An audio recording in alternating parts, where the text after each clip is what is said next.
There are many good things about this new update, but now that I'm done glazing in my previous videos, it's time to criticize and point out a few bad apples. Issues that have mainly been pointed out to me by you guys in the comments. I've been reading through some comments, especially those hinting towards the all-wheel drive system not working how it used to, and many more things like the gearboxes, certain engines failing that I realized on my own they don't operate correctly. The main complaint has been the physics when it comes on to driving, the removal of arcade mode, people complaining about the tire compounds, oversteer and understeer.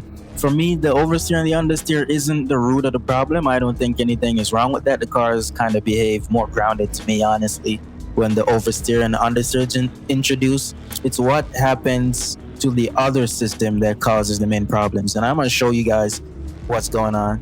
Thanks to all the people in my comments who are giving me tips on how to take the track, like for better braking, trail braking, and steering and stuff like that. I appreciate all the tips and the advice, but the problems I'm naming today, that is beyond advice. I'm telling you, these are core problems that just need to be changed one way or another.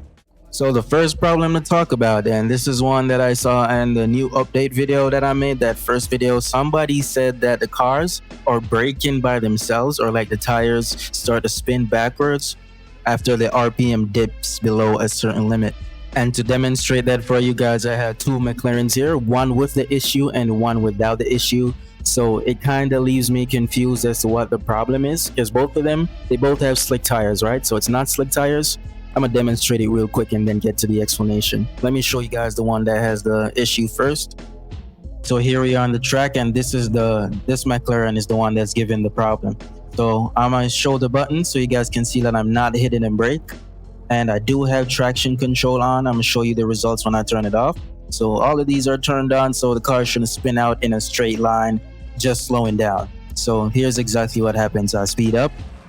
And when I speed up, everything's normal, but I release the gas. And when the RPM drops below 4, the car starts to it brakes and lose traction when I don't know if that's supposed to be a thing. So see, I let it go. I'm not pressing anything. I'm not turning the wheel. You can see it straight and the car spins out on its own. So realism experts, I don't know if this is something that's supposed to happen due to tires. The main issue that I see causing that is the engine swap that I did. Real quick, let me test it with the traction controls off just to show you guys how tragic it is with it. So if you choose to drive without the traction control, this is what's going to happen. So I'm going to speed up to about 100 and try to steady it.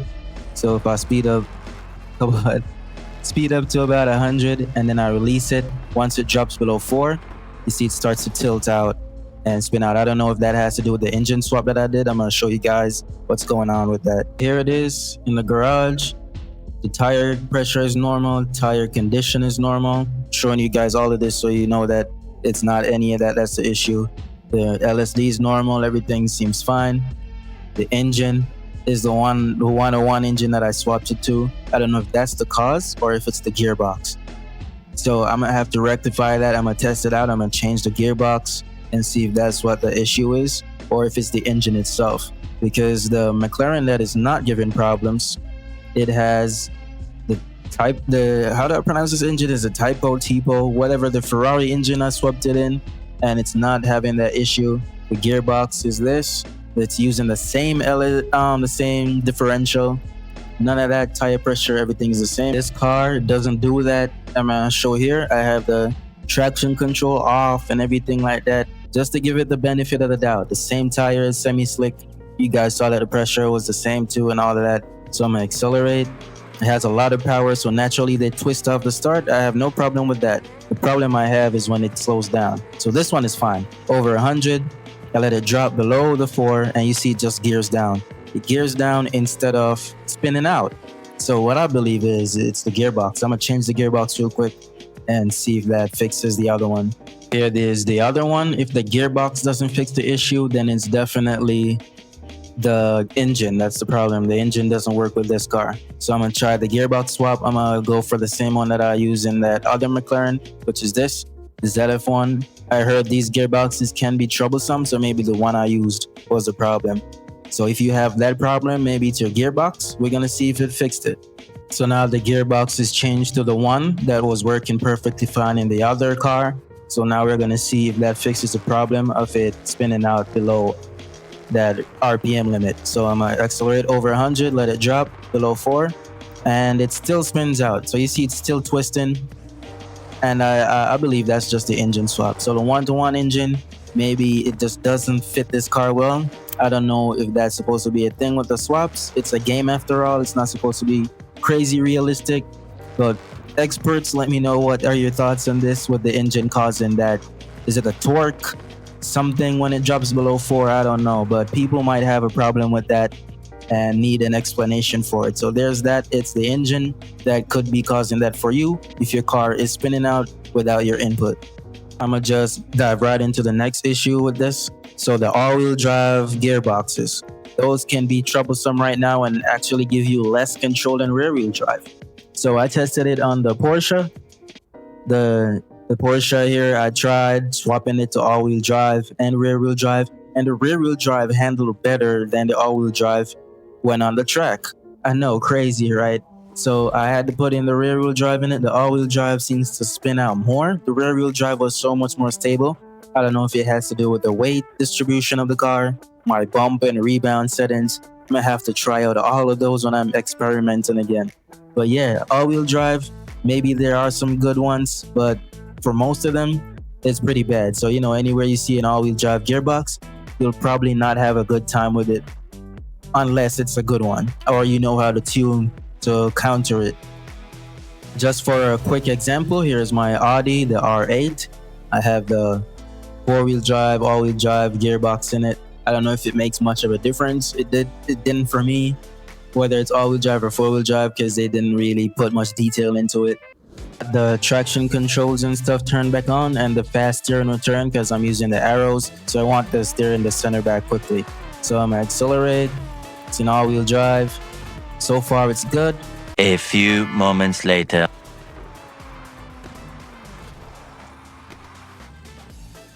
As you can see, slip and slide. It would have been better to put the rear-wheel drive gearbox in it because the Porsche, the GT3 RS, handles way better with that in it.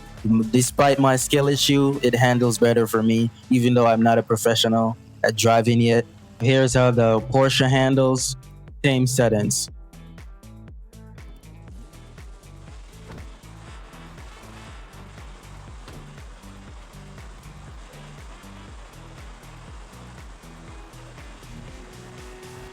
The rear-wheel drive feels better than the all-wheel drive. I don't know if that's supposed to be. Maybe they need to make changes to that. So as you can see, I'm not driving perfectly, but the car is still gripping and it's not slipping out like crazy. It regains itself just fine. And I'm using the same tweaks, nothing changed. I kind of understand the frustration with players that, have issues controlling their cars with all-wheel drive, or it depends on the engine swap they use. And seeing that arcade mode is removed, so they don't have any assist that can help them there, other than the ones that use arrows, which has crazy understeer, so they might still find issues there. I hope the devs can resolve it for all of you guys out there. But if you use other controls and you can tune up your car, you should be good to go. Probably the last one I have pertaining to physics is the tires. The tires don't last as long as they should on the track, especially the slicks. Someone did mention to me that you can adjust your tire pressure from the usual. So if you lower it and stuff like that, the tires can last and handle better on the track. So you have to tune it up yourself in that regard. But even then, the tires should be lasting way longer. Like at the Nürburgring, the slicks should at least be doing 7 to 9 laps, good slicks, before you have to change it all. These slicks in the game can barely do 1 lap without going flat. So I don't know what's going on there. They need to adjust that for the tire compounds and all of that. That's all the complaints I have for now when it comes to driving physics. Next time I'll probably test out a drifting. But if there's something I didn't mention out that you want me to make a video on that has been a huge problem to you in the game recently, you just let me know and I'll check it out. I'll try to do some testing. If I find solutions like how I did for the first issue in this video, I'll try that too. So let me know. I'm gonna be playing a lot more and experimenting, getting some experience with how the physics are currently, if they don't change them again.